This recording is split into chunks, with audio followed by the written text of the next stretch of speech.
بسم اللہ الرحمن الرحیم۔ ناظرین، عوام میں بہت سے لوگ ایسے ہیں جن کا جماعت کی نماز میں 1 یا 2 رکعتیں جب چھوٹ جاتے ہیں تو وہ امام کے سلام پھیرنے کے بعد جب اپنی بقیہ رکعتیں پڑھنے لگتے ہیں یا تو رکعتوں کی ترتیب غلط کرتے ہیں یا صورت ملانے میں غلطی کرتے ہیں کہ اب کس رکعت میں صورت ملانا ہے۔ تو آئیے دیکھتے ہیں کہ مغرب کے تیسری رکعت میں شامل ہونے کا طریقہ کیا ہے۔ جناب، آپ اس نقشے میں دیکھیں، یہ مغرب کی نماز ہے۔ یہ اوپر والا پیلے رنگ کا نقشہ امام کا نماز ہے۔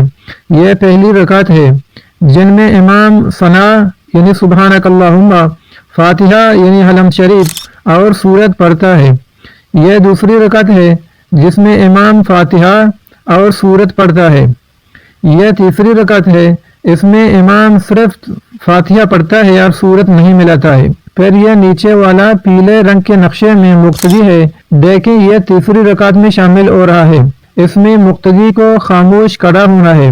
تو اس تیسری رکعت میں امام نماز کو پوری کر کے جب سلام پھیرتا ہے تو مقتدی کو کھڑا ہونا ہے۔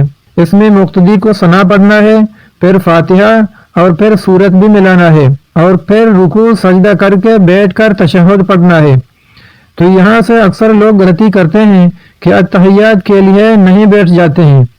ایک بات سمجھنی ہے کہ جب امام کے سلام پھیرنے کے بعد آپ کھڑا ہوں گے تو فاتحہ کے ساتھ سورت ضرور ملانا ہے، کیونکہ قرات کے لحاظ سے یہ آپ کا پہلی رکعت ہے اور آپ کی قرات والی رکعت چھوٹ گئی تھی، اس لیے آپ سورت ضرور ملائیں گے۔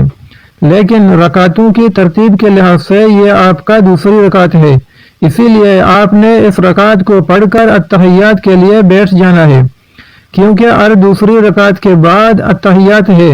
اور یہی بات ہے کہ لوگوں کو سمجھ نہیں آتی اور لوگ غلط کرتے ہیں۔ یہاں تک تو آپ سمجھ گئے۔ اب اتحیات پڑھ کے آپ کھڑا ہوں گے اور فاتحہ پڑھیں گے اور سورت بھی ملائیں گے، کیونکہ قرات کے لحاظ سے یہ آپ کی دوسری رکعت ہے، اگرچہ رکعتوں کے لحاظ سے یہ آپ کی تیسری اور آخری رکعت ہے۔